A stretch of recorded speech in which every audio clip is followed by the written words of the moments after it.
some negligence. We could.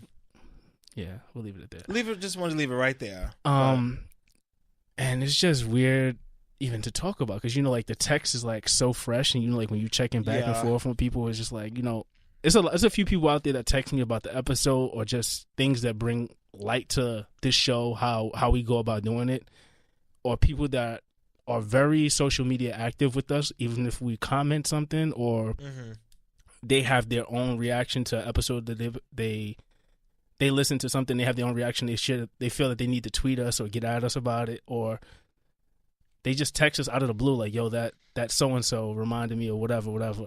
Like, I think our last conversation was about Kanye, and I was like, don't send me that shit. And I sent like some face to her, and it was just like those day-to-day interactions with certain people is like so monumental, and like they're so strengthening because it keeps you going. Yeah. And now it's just like another person I don't have to text, or like I remember when I went to Cuba and she texted me, she was like, yo, so-and-so, can you believe when I was in Cuba, so-and-so this one girl tried to holler at my boyfriend, I was there, and I was like, it was mixy, wasn't it? She was like, yeah, I was not having that shit. And I was just like, but these are conversations that I would have with her day to day. Like, she would send me the Kanye thing. That's how our conversation was. Like, people would send me random things. Yeah. And I think it's like personality. People don't realize how close you are with certain people, even though you're not so outward about it. Like, oh yeah, if you're not posting selfies every 5 minutes, people which is so corny. Like, people won't even notice. Like, if God forbid, like something happened to you, and I'd be like, yo, Malcolm was like, we was mad close, and they'd be like, really? I don't have any pictures.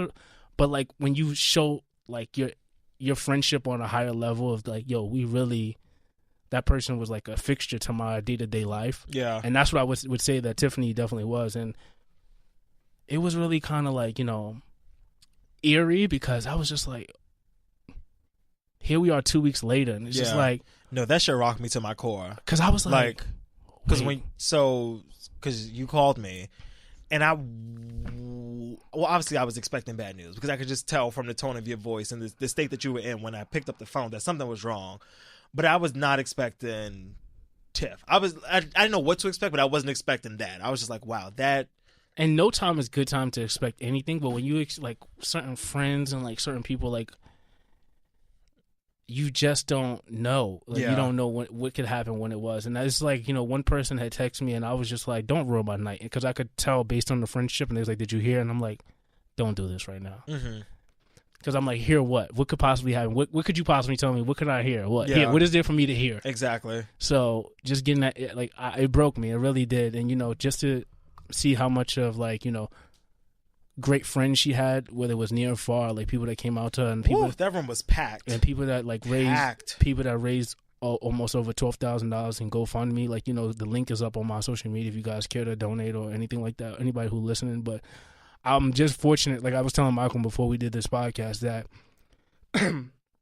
although like her family, I don't know if they have any voice recordings of her. Like, sometimes. I mean, I'm pretty sure there's like videos, something like that. With this generation of Snapchats. Yeah, but I'm just saying, like, we don't realize how this generation, how monumental those things are. Like, I'm not even gonna say how airy I am, but I save voicemails of my parents, like when they leave me voicemails, because you never know when the last time. Real. Yeah. That's real. Like my godbrother calls me. When people talking to the voicemail and they're like, yo, call me back. Yo, what you doing? I'm like, this is not like a home answering machine, but they're having full conversation. Like, and waiting for you to pick up the call. It's like, nah, I'm not going to hear it until this is over. Like, it's not. But people don't realize how much we value those. And I was just like, yo, we have a podcast. And like, if any of our friends that came up here, something happens to them, or like even us, like our families can listen back on these happy moments, these crazy moments, or whatever the conversation may be. Although some of them we said may not necessarily be good to listen to. Yeah, disclaimer, don't play this shit at my funeral, especially today's episode talking about, when you eat ass from the back and something. Like, what? No, cut that. Mama don't want to hear that. Well, my niece and nephew, they're going to grow up at some point, and if that's the character, I want them to know me or listen to us and know us all in our rightful being of who we are. Because, I mean, essentially we're being who we are, you know what I'm saying? But I just felt like so honored that, although the reason why I had her up here was just because like I fucked with her as a genuine listener, and she was a friend before everything. Yeah. And I was like, yo, I didn't think that she would. I thought she would be up here more times than ever again. But to have that episode, I carry it so sacred. I haven't listened back. I tried, but I don't think I'm gonna make it through it. I don't think I'm gonna make it through. But I just want to say, Tiffany, she was a great friend. Yeah, Tiffany Ramirez will definitely remember you. Yeah, rest in peace, Tiff. And anybody that's going between the age, anybody going in their 30s. She said right over there. Yes. That's weird. Yep. Anybody going in their 30s, you know, that's not a way to go out. But, you know, God has his own plan. And, you know, that's why we came in with Drake. God's plan. And the funny thing is, like, how much of a Drake stan I'm not. Like, I like Drake and he's cool. And, like, how they force it down our throat. Y'all, let me tell you. So, she made me listen to, what was the song we came, what's the song we came? Nice for What? And I was like, I'm not going to like this song. She said, listen to it. And I was like, yo. I dare one of my bitches play this song. I'm talking about Nice to What for these niggas. I was like, I told her, I said, it's on site when I see these bitches. She was like, you better chill. And I was like, no, it's on site. I dare one of these bitches say it's on this Nice to What for these niggas.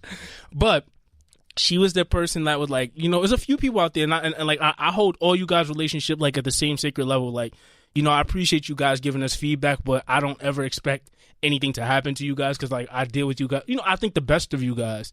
But, you know, someone like Tiff, it really broke me a little bit to, like, you know, because somebody that I talked to the day just about, and I don't think she essentially wanted, like, any regards to it, but, you know, she enjoyed our conversation. She enjoyed what we did. She enjoyed how we were, and totally different on a life level, like talking about personal conversations through via text that I still read from day to day now. Like, it's weird when I have to go back and read text, but I want to just share how much of a great friend she was, and she'll truly be missed, and how much Drake shit she forced down my throat for me to listen. Although, you know, I'm a stubborn listener. Like, I listen to things on my own time, and she forced me to listen to Drake. And now God's plan plays. I can't even say that I don't want to hear it anymore because that's who would want me to listen to God's plan, because she called herself it was so weird. Champagne Mommy. Yeah. Like a couple days, so like the day, because we went to like the funeral together, and like that morning, for some reason on the radio, I don't know if it was that morning or the night before. No, it was that morning, and I was listening, I think, to like Pro Style, something random, like a time of the time of the day I never have on the radio, and they were playing, like, you know, they were in the mix, and it went from like Bedrock, and it went from Bedrock to like 11 Drake songs in a row, like features, his own shit. And I was like, yo, this is mad Drake today. And I was like, yo, Tiff is working. Like, I don't know what she's doing, but I was like, this is odd. I told another mutual friend of, you know, the girls take it a little bit more hard than guys, and like some of her friends that she actually, you know, hung out on a day-to-day basis. I'm more of a distant friend. You know, I like being a distant friend. You know, we keep in touch. We ain't got to be out every day together. Yeah. But, you know, some people that take it more hard because they remember you so much in the physical, and I remember people more so like, you know, when I see you, I see you. You know, that's me. But, you know, but now, of course, I value that a lot more now. But I was just like, yo, Tiff is following me. Like, it's weird. Like, it's following me. Yeah. And to the point where, like, you know, I go back and look at her tweets, and I'm like, why did she say, like, random tweets? Like, she'll be like, you know, like, sometimes some people say something about you subliminally, and you be like, I saw that, I see you. Yeah. Like, she wrote one time, the conversations me and Fo have, and I'm like, why would she put this Oh, up? yeah, I saw that. And I was like, come on, why do you do that? Like, I like being a low-key person, but I'm really broken by that, because, like, some of the most deepest conversations we've had, and, like, I don't have a lot of conversations that deep with females like that, or women, I should say. There you go. I don't want to say it again, but I'm gonna miss you, Tiff. Yeah, rest in peace, sis.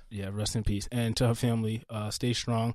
We got a little Drake we're gonna go out to bring up the vibes. You know, the weather's getting nicer. Because why not? This weekend, if you guys in Harlem, you could catch me out there. I'm gonna be with Bevy. She's dragging me out to Harlem Eat Up. So I'll be out there. Marcus Samuelson. Okay. My mother's getting honored this weekend as well. Who? Mom Dukes. What did you do for Mother's Day? Nothing. I sat home with my 2 kids. I was sick. Told them to get the fuck out of my face and let me enjoy my day. I didn't do anything. Mom Dukes is being honored. She I don't know. She Your mother? Yeah. She's for what? A bank. She's at the church. She's been like a member, a board member, a president. Come on, we're having a dinner. Yes. Oh, I'm coming. I'm gonna wear my good red blazer. You know, I got a good red blazer now. It's not in New York. It's not in New York. Where's it at? It's far. Syracuse, all the way upstate. So we got far, nigga. I'm coming. So it's a banquet. It's gonna be. I'm coming. Unlike DJ Khaled's wife. We're gonna have a table.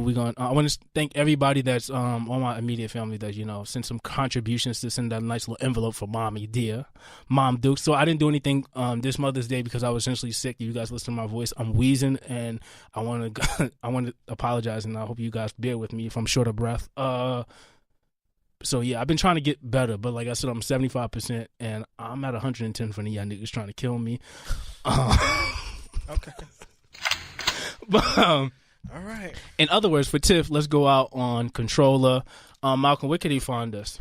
Oh shit! Right. I'm so sorry. This is not something we're supposed to close out with. This is not what we agreed on. But I just want to. Fine. It's whatever. Hold on. It's fine. We could celebrate Tiff as much as we like. This is true, but this is not my personal choice. But whatever, it's fine. Okay. We can have more. It's fine. It's fine. I have a plan for Tiff. Got you. Okay. And God has a plan for you. Ooh, let him anoint on your life. All right, so you can catch us on all of the platforms. Don't this make you want to get crazy? I want you to turn this down so I can talk, so I don't have to scream over this, because I can't scream today. Okay, so I'm just going to talk like this, because I can't. I'm about to cry. I can't. Well, don't cry. All right. You are about to cry. Let me not even look at you. Just cut the track down, nigga. No, I really miss her. All right, so you can follow us on all of the platforms. iTunes. That's not what I do. Okay, you can follow Focus at Focus_JRJ. He's fucking me up. You can follow me at _Hey Malcolm. You can tweet along with the show using the hashtag Fully Loaded Podcast, or more conveniently, hashtag FLP. You can listen to us on all of the platforms. We're on iTunes, SoundCloud, TuneIn, Spreaker, Stitcher, Mixcloud, and Google Play. Oh, and iHeartRadio. And that is it. So this has been episode 70. We will talk to y'all in 2. Stay blessed, stay black, stay highly favored.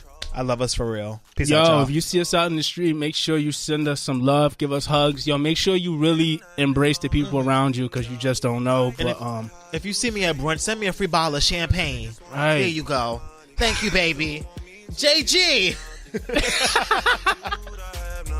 They don't wanna see me find your loving. They don't wanna see me smiling back when they knowing I lie for you, thinking I die for you. Jodeci cry for you.